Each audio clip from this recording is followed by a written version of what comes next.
Шановні журналісти, вітання. Dear journalists, hello. We continue our working day in the Ukrainian Crisis Media Center, and we'll talk about teaching children and young people how to behave in extreme conditions and combat conditions, terrorist actions, and during mass riots. We'll talk, and the spokespersons are going Lyubov Savitska, representative of Ukrainian Rescue Services NGO, Paul Dyba, chairman of this NGO, Roman Virastiuk, who is an Olympian sportsman, Ilya Lysenko, commander of the rescue crew, and maybe we'll be joined by Shota Kedelashvili, who is deputy commander of the Georgian Legion. So the floor is yours.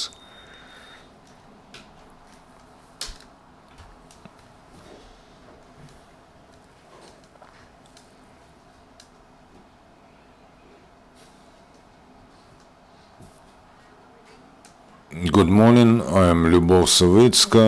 I work in the Ukrainian Rescue Service. I head the Department for Organization of the Life Safety, whose tasks also include the education and training work with the youth, and today I'll talk about this because we teach people how to save lives, what we also do. And we've developed a program and introduced a special training course for adolescents, which is called Basic Course. When we were working on this program, it was rather more expanded, and we took into account the fact that people go in for sports and kids go to trips and they go and play in the streets under no control and can get traumatized. And we have now decreased the program to the first medical aid and behavior during terrorist acts, kidnapping, natural disasters, and mass riots. This is what the kids can meet oftener in the streets. We do not think we've done something new. Many people work with children, but we do want the work with children to be topical, systemic, and targeted at certain age and social groups, depending whether kids live in a hot spot or in a peaceful zone. And so that we want the information to be given in such a way that it is grasped by children to the fullest extent. We worked with children from normal families who come themselves to get trained, and we train them some elementary things like taking blood pressure, stopping hemorrhage, and putting on bandage, and up to the artificial breathing, evacuation without any means, also putting bandages without special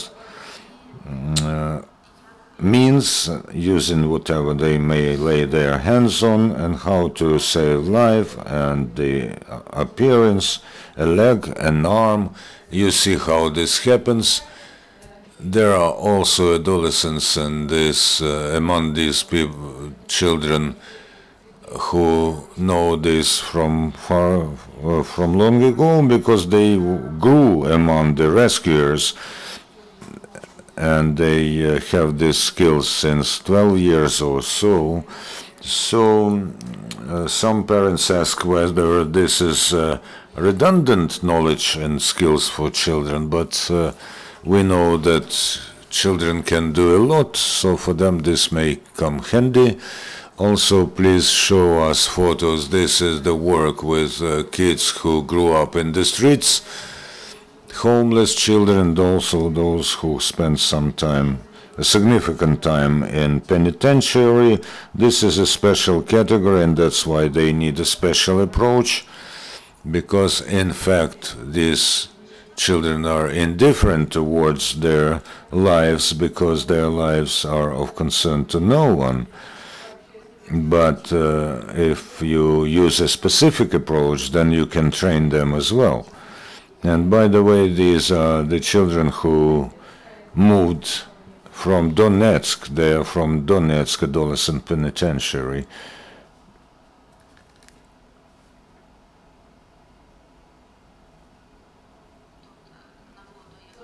Here you see a boy.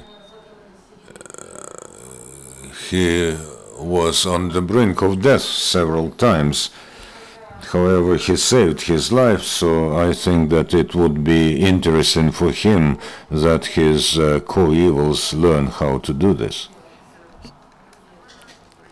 Maximum use, maximum benefit from those knowledge, from the knowledge that we can share and want to share with adolescents, is to save lives during the time of war. They are walking around without no control in Kiev or other cities where the situation is quiet, but we do think that today every city, even if it is not next to the combat zone, is under the threat of terrorist acts, and also there are riots, mass riots all the time. And if the adolescents do not know how to save lives and that they do not learn this, we at least can teach them how to behave in a correct way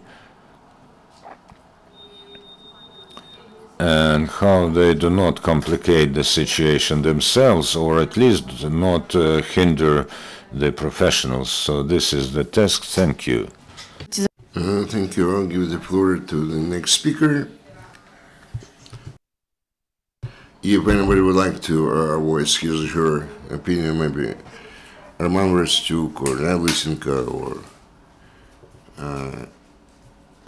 anyone else. Good morning to everybody. My name is Dyba. I'm chairman of the All-Ukrainian Public Association, Dumka, and I'm president of international organization of Rescue Police 911. Dear friends, regarding our today's topic, well, in fact, this topic has always been a topical one, or urgent one. But we are living through those times when it's possible that this specific time actually focused our attention on the fact that the children are the equal, if we're talking the rights of members of our society, and more often than not, the children, because they are more active than the, let's say, the adults, they can find themselves in the situation when their knowledge how to provide the first medical aid could be the prerequisite that our society is going to live on and further develop, and there will be new people, new presidents, academicians, etc., etc. If we're talking about educational activities, we've been dealing with that since 1996. So, in fact, this year, in the middle of August, we actually celebrate and marked our 10th anniversary. If we're talking about the different directions and these organizations which were to another level since the Department of Survival and Life Rescue started to pay more attention to children, and we are going to further develop this specific direction of our activities. When we have some training courses, and we have a tradition, I have a tradition, I attend those courses or come to those courses and I award them with the certificates of graduation, or let's say be an attendee of a specific course. And everyone who is in the audience, those who are here in the audience, maybe you could see near the bus stop or near the public transportation stop or near the entrance to the houses, you could see the people lying there, and you could just, and other people passing by, just try and step over them and proceeded take care of their things. I believe those people who do that, stepping over those people, they do not know what they have to do with that or how they should treat that. So one of the tasks of our department is to sow a seed of the knowledge in the minds of the children, the hearts of the children, so they seed become the sapling or the small plant and further grow, not to become indifferent. We are talking about the percentage of the victims or casualties in a case, or as a result of the, let's say, traffic accident or the terroristic act. If a knowledgeable person will be there or nearby, not necessarily a medical officer, the more the witnesses or eyewitnesses who actually were close by during this or another accident, and if they are well aware how to provide them first medical aid, there are more chances for that people who became victim of such accident to survive. Thank you. I give the floor to Roman Virastiuk.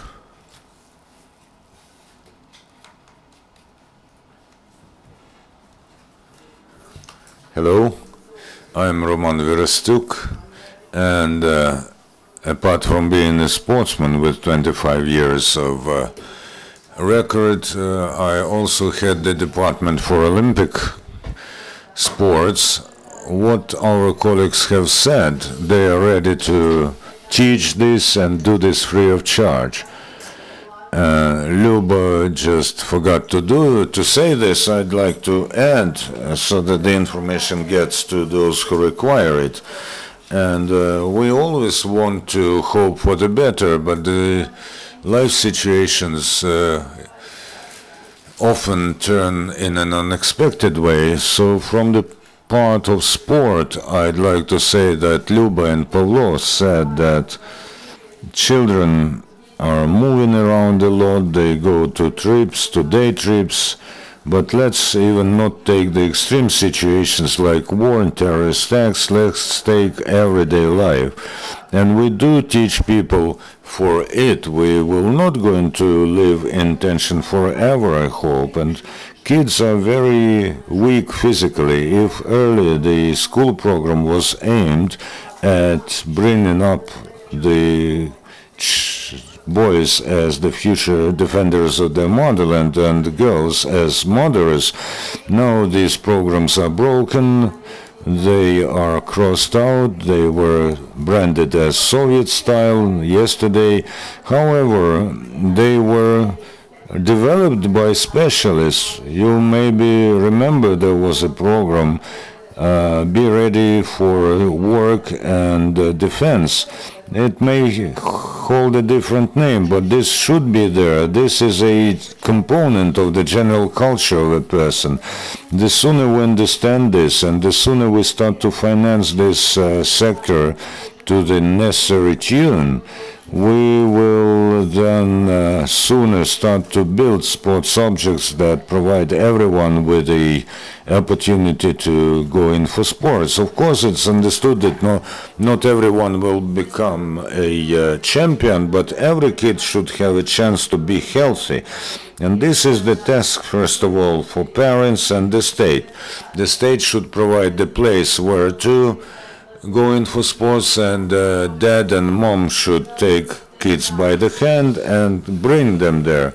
We'll have a huge fair and presentation of different sports on Virastiuk in several weeks, and the parents should have an opportunity to bring them kids there, and the kids should say, I want to go to do this and this. The culture is important. Physical culture does work with all the muscles and sinews that in the future will allow you to stand on your feet even when the surface is slippery. And I'll tell you frankly, as of today, the money channeled, given to us by the ministry and departments, local departments, is very, very little.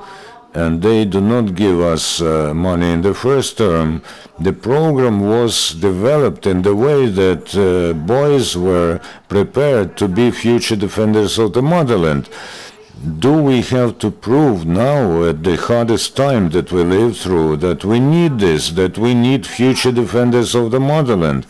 We saw the statistics for this year when they said that 80% do not just escape the army, they avoid the army, they physically are not prepared. I was at Yavoriv testing ground a month ago, and they said that they can teach some technical skills in 2 months, but what if they cannot run 500 meters with a loaded submachine gun? We have to raise future warriors. Winston Churchill in 1943, when London was bombed and there was a war, and you know there was a proposal to remove financing from science, culture and sport. He went to the rostrum and said, people, what we are waging the war for? We are engaged in war so that all this is preserved. We cannot live without such things. Medics are not in agreement with us because they always plan some money for every bed in the hospital, 9.5 thousand hryvnia per year. Why can't we do the same for every kid that will go in for sports, to buy some equipment, to build premises? When will our minds be as aware as they are in the world? I lived my life in sports, and I agreed to work in the department because it needs helps. I do understand that we do not need worse tests, trials and tribulations. We need to change our consciousness and awareness. We have to understand that we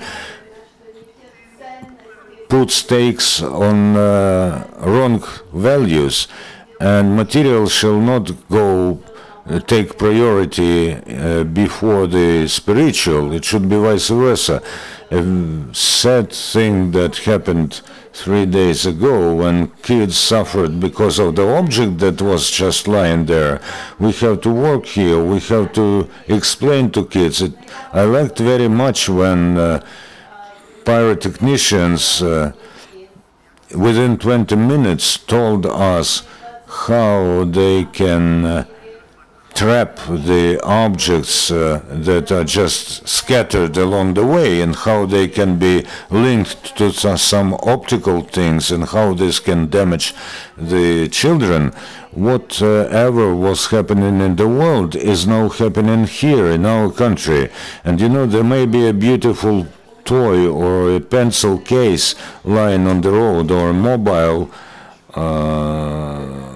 phone, and the kid would grab it, and then in the best case they remain without a hand. Thank you for involving me into this work, and I'll try to do my best to popularize this and to bring this knowledge to kids. Please address us. We are ready to provide these classes for free. It is better to prevent a sad thing than then to work with after effects. Now Ilya Lysenko. Has the floor. He is the last speaker for today.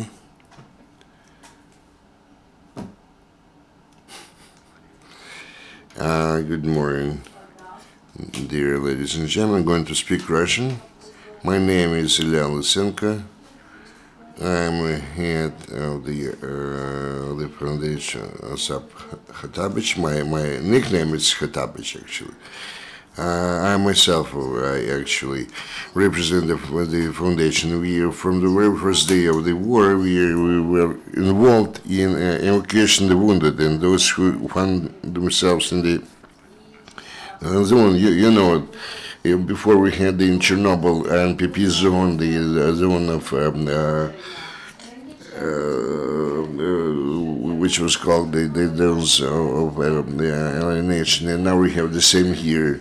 And some of the buildings were preserved, but it's if you're talking about the hospital, some of the buildings proper, their frames remain, but it's impossible to take care of surgical operations there. The population, I would not like to say they have been abandoned, but they have there is kind of negligence towards those people who stay there. And I'm positive that depending on those pro-Ukrainian people, that they will have the pro-Ukrainian sentiments, or they remain indifferent to the results of this war. Maybe they will support the Russian or separatists. I don't like this word because it does not describe specifically what's going on in this kind of zone in the Donetsk or Donbass area. Much depends whether those people are going to be pro-Ukrainian, so to say. It depends whether we can realistically eliminate all the effects or consequences of that war. They used to have the roads or highways there. After, as a result of the warfare, those roads disappeared. We used to have the countryside or village medical officers, the doctors. Now there are none. And those people who actually have never been taught or had no experience or knowledge how to provide the first medical help, they have to do it now to save their rescue their near and dear, but they do not have those skills. Today, depending on the situation, some of our crews could take some kind of vacation or rest when the military equipment is subjected to some kind of maintenance or repair near Dyba. If need be, we can actually come to any point or any kind of area or site if the people need our help. What this war brings to us, the huge amount of the damage to the soft tissues as a result of being damaged by shelling, shell fragments, and sometimes people do not pay any attention to these shots or to shelling. They are much more interested not in the fact of shooting, but whether that the shell will bring near them or not so near. That's why the people actually come closer to the windows to see where this or another shell or let's say mortar or artillery shell came, and they go to the windows, to window panes. As a result, we have a lot of those injured, those damaged by the let's say debris of glass. And there are some cases when the children seeing us, they come running to us and shouting "Glory to Ukraine." Of course, they are very sincere in their welcoming, and we actually give them some candies or sweets, and they do not take into consideration that their parents look at us from over the fence and do not know how to treat us, but the children treat us well, and maybe this is our top priority. I'm talking about kids, about children, and actually how we take care of those children, how we can teach them how to proceed and live further on, depends a lot. Of course, the kids, all the kids in the world, they love and like sweets and candies. I remember some of the newsreels about the 1980s, the Afghan war, and when the children find the booby traps on the roads, they try to, like dolls or some kind of toys, they just take them up and they are killed because of this actual explosive device. And I'm afraid that actually sooner or later in this country they're going to encounter the same situations. Too many reconnaissance and the subversive groups are on territory of Ukraine, and our task is to teach and to make those people who live in those territories to become pro-Ukrainian if we're talking about their sentiments. And we should avoid the situation when the terrorist action actually leads to the situation when the people are maimed or becoming invalids. If this is the case, the memory will be actually situated with hatred. And unfortunately, our society is not prepared to take care of those disabled persons. Unfortunately, our mentality for many years was that to kind of neglect at least or condescend to those people who have been maimed or become disabled. Actually, we're trying to do something elementary thing. In order for a person to survive, we have to ensure two things: the heartbeat of this person and the normal breathing or ventilation of lungs. So if we have to teach our children, if they find themselves in the zone of some kind of potential damage. And they find somebody who is lying on the ground or on the road.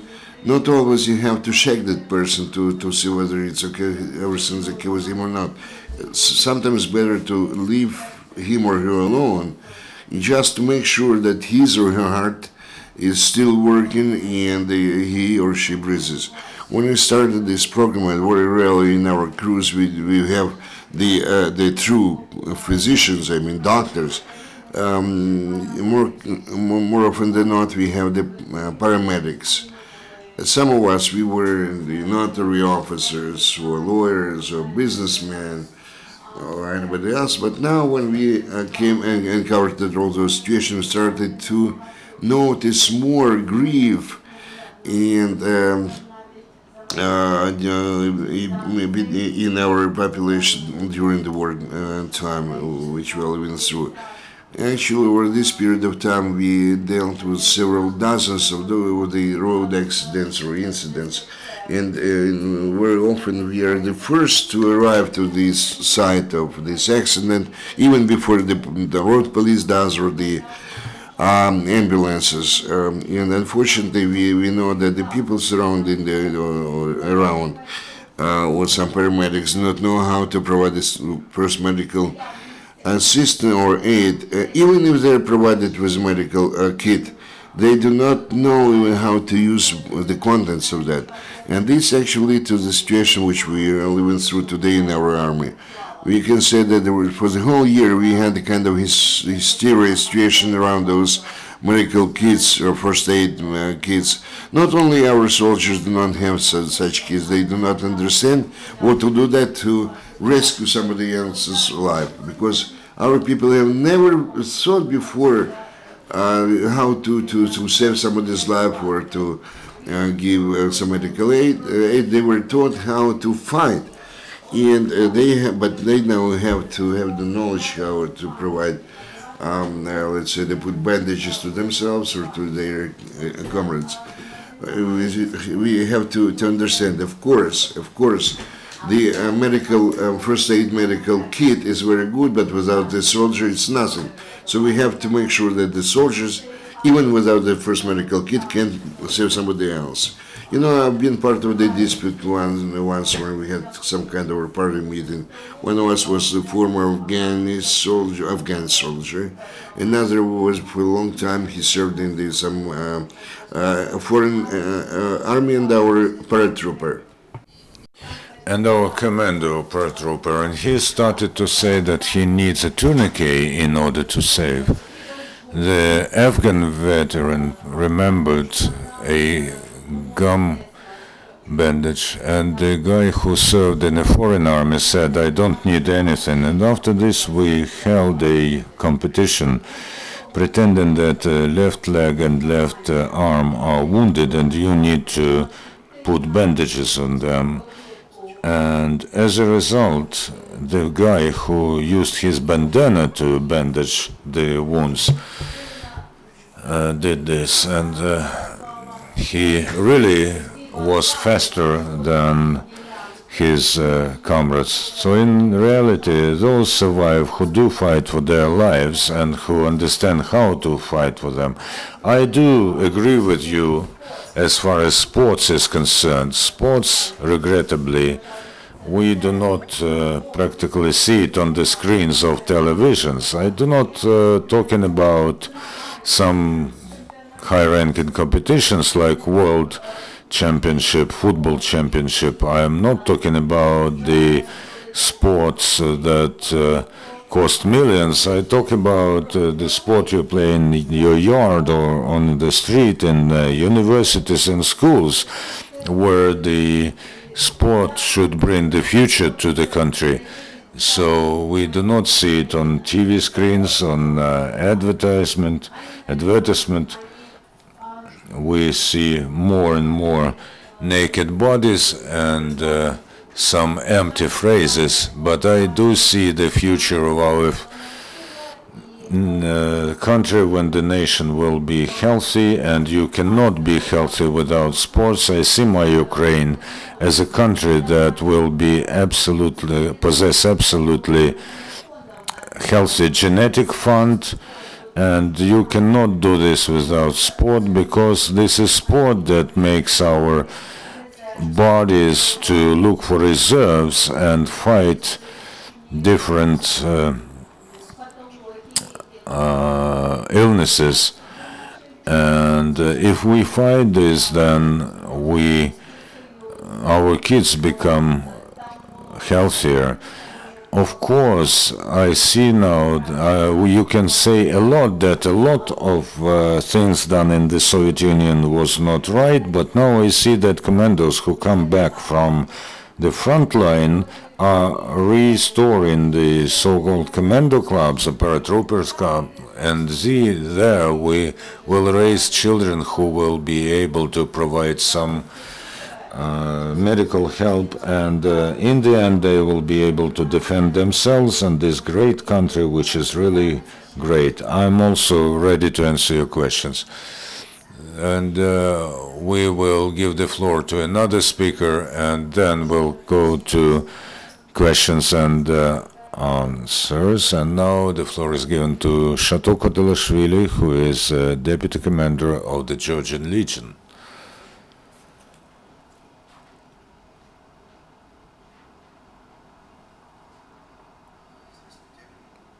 Hello.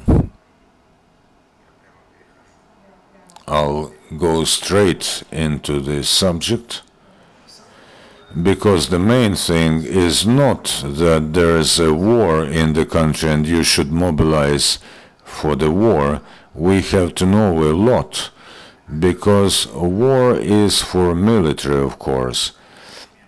And when there are peaceful residents in the country, then you need also some courses. I'd advise you, for instance, I will advise the Ministry of Education. I'm asking in schools, and I know that kids in the schools do not go through medical lessons. And I'll tell you that in Georgia, for instance,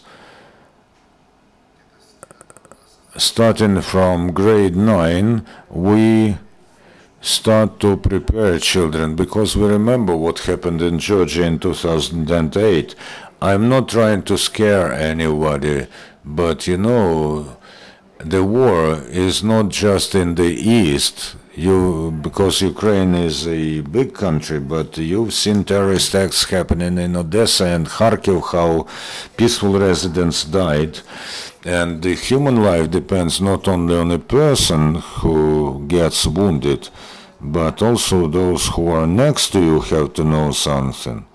In 2008, I had a case when a peaceful population were bombed by the aggressor, and there's a projectile hitting somewhere, and the parents, you know, they were collecting some things in order to evacuate, and the children were just sitting there watching their parents. And the younger brother stands up, and then there's a blast, and a huge glass is being broken, and it falls to the kid's leg. And all the adults are on the ground floor, and the kids are on the first floor, and the older brother takes off his belt, and he bandaged the leg and did provide some first medical help. And this kid survived, and the doctor said that if the older brother were not prepared for this, well, you know, when there's blood gushing from the artery, then the person dies in several minutes. The main thing now is that, as far as I know, that teenagers are somehow prepared for this. I'm not trying to scare anyone, but there's a war, in fact, going in the country. And as an experienced soldier, I tell you, this is not the first war for me. I know how our common enemy, what they do to peaceful people, how they treat peaceful people. I'd say that probably they lack courage to fight on the front line, and we have to be prepared for anything. What will happen in the capital? What will happen, for instance, at a resort where people are relaxed and they are not ready for anything, and somehow the grief strikes, calamity strikes. If there are any questions, I'm ready to answer. So please, all the speakers, go to the stage, and if there are questions, please ask them, and don't forget to introduce yourself.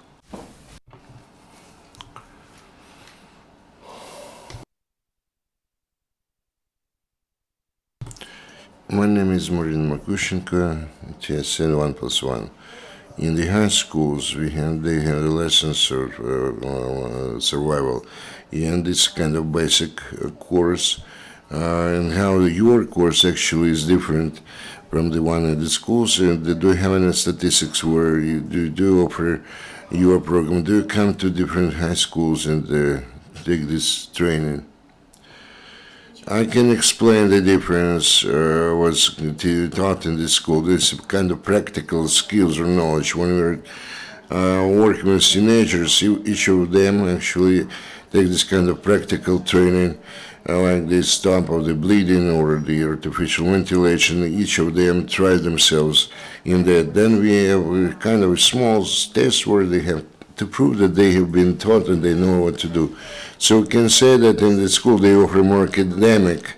Well, in schools it's rather workshop, not training actually. We can work with the people, and we have the whole audience or the teenagers, and to demonstrate how to rescue lives. But this will not do anything practical. They have to have hands-on training.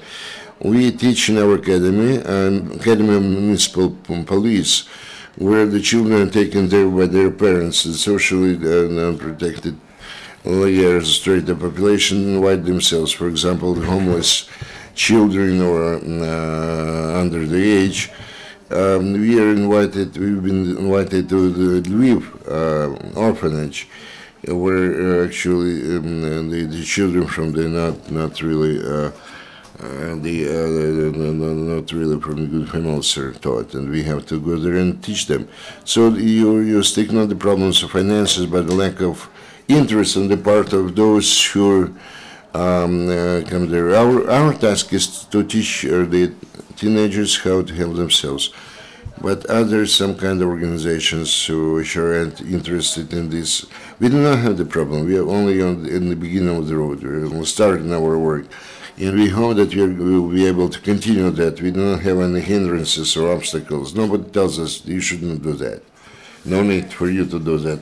We would like to draw as much attention as we can to this problem. Mostly the teenagers are uncontrolled. And starting from the age of 10, they hit the streets, and they can be part of some kind of unrest or dangerous situation. First of all, we have to teach them how to get home. And the first we start, go home and take with you your friends. This is major rules, but if you don't have to go somewhere, anywhere, let's see what we can do. The children should not become the hostage of the situation. They have to get home. They have to throw away any kind of the rucksacks or whatever else, or duffels. But if the situation that the children do not have anywhere to go, and if somebody has been damaged near them or themselves, they have to know what to do.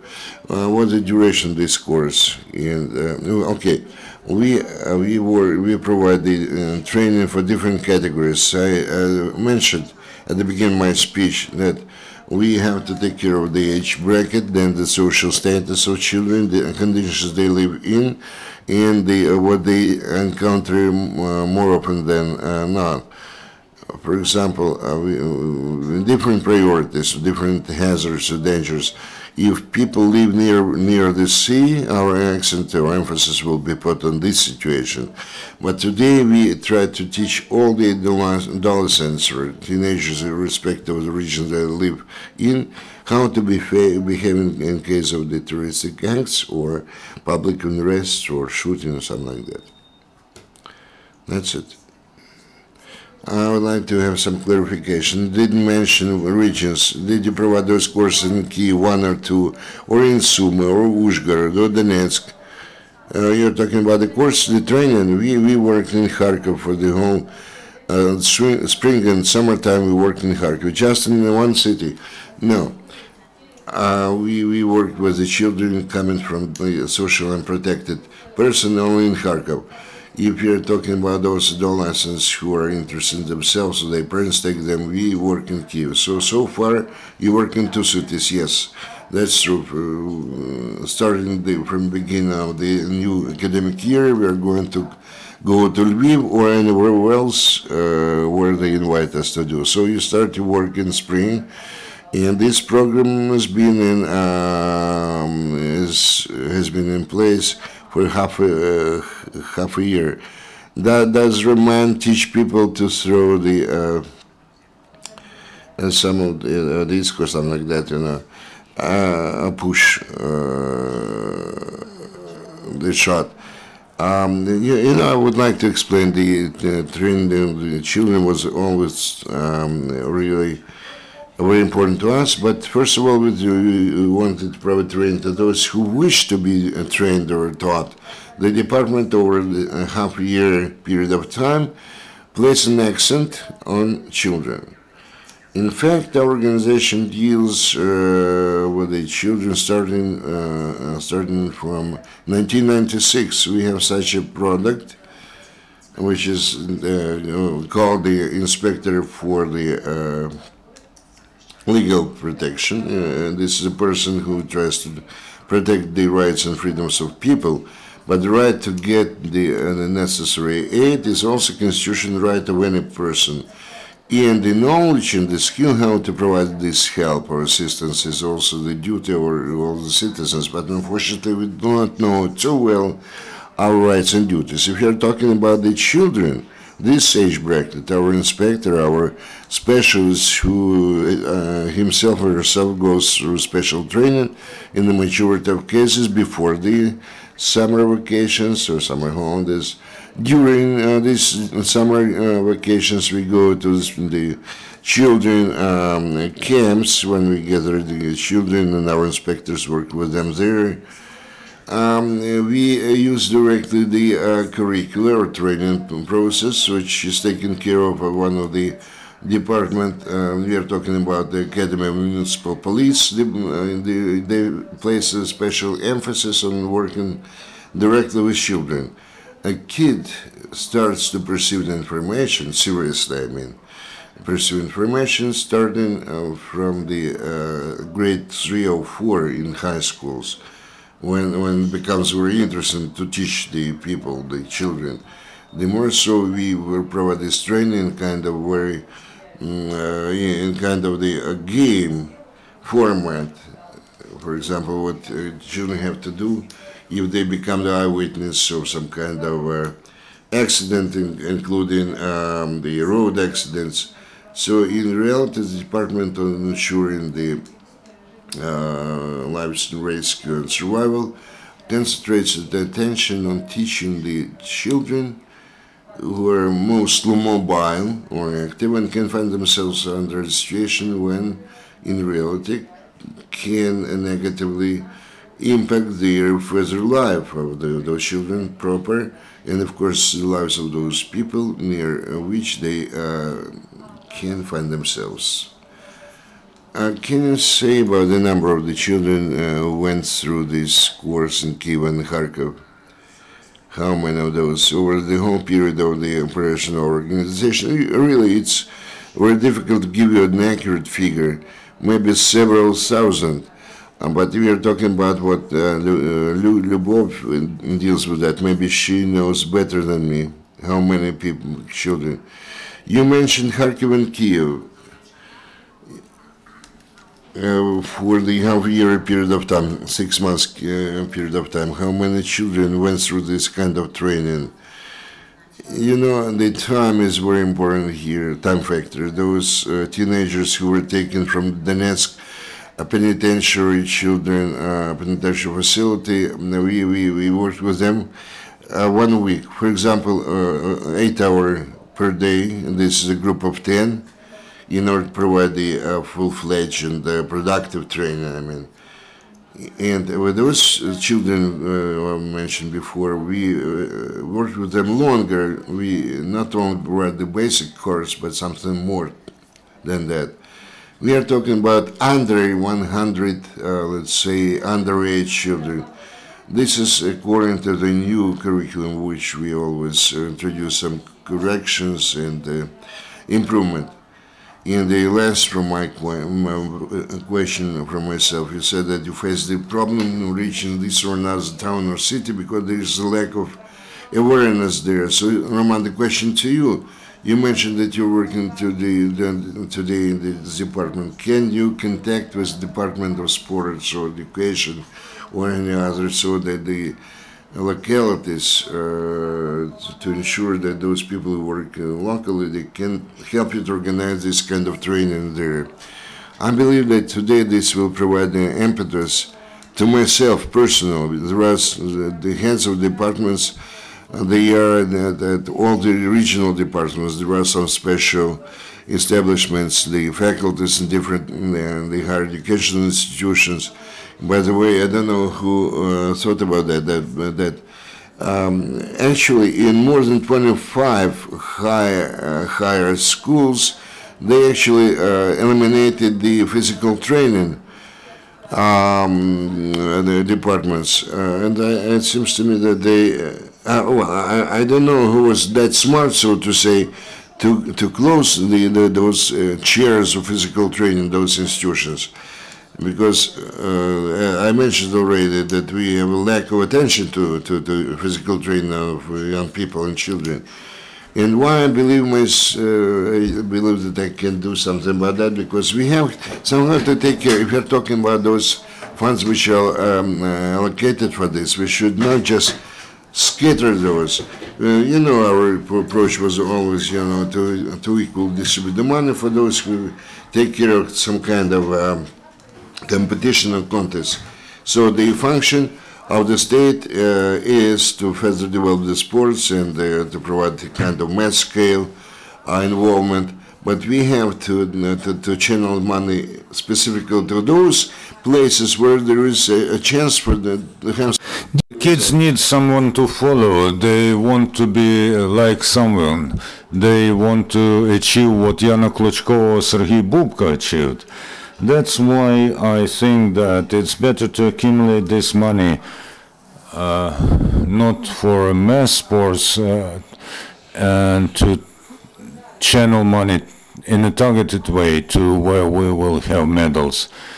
And September is approaching, there will be an Olympic Day of Sports, and I do know that Sergei Bubka will conduct classes at schools, and I think that you should, there may be an explanation how to pole vault or how to run a distance, some short course, and you can invite some people and to talk to teachers at schools.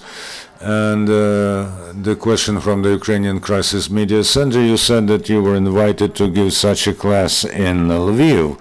As an average Ukrainian, I think that Lviv is not the most unstable region, but maybe you should talk to some departments through state channels and to go to some regions there where the threat of kids getting hurt as a result of combat is higher. We came here today so that you help us in this. Understand, the more people here, the more interested they become. We did not choose Lviv, but they chose us. I'd like to make an amendment.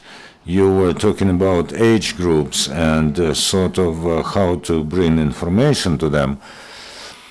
As a seminar, you can work with children, because our course is meant for children older than 12. But when you have a big auditorium, you can, as a seminar, hold this with children starting from 8 years of age. We talked to kids in a pioneer camp, and an 8-year-old kid is able to hear how to protect their heads and how they can survive and how they can leave the premises full of smoke. We can explain to them that, for instance, they can get wet fabric and then they can leave these premises. And this can be done as a seminar, and we can in such way embrace a bigger audience than all the kids whom we want to teach some practical skills. But why do you have to go through mass media? Maybe it will be more efficient if you go through some official channels who can direct you to specific schools. We use all the means. Any other questions from the audience? Thank you very much, dear guests, for your explanations. We hope that you'll reach Eastern and Central regions as well and stage as many courses as possible. And our briefing is over, and our next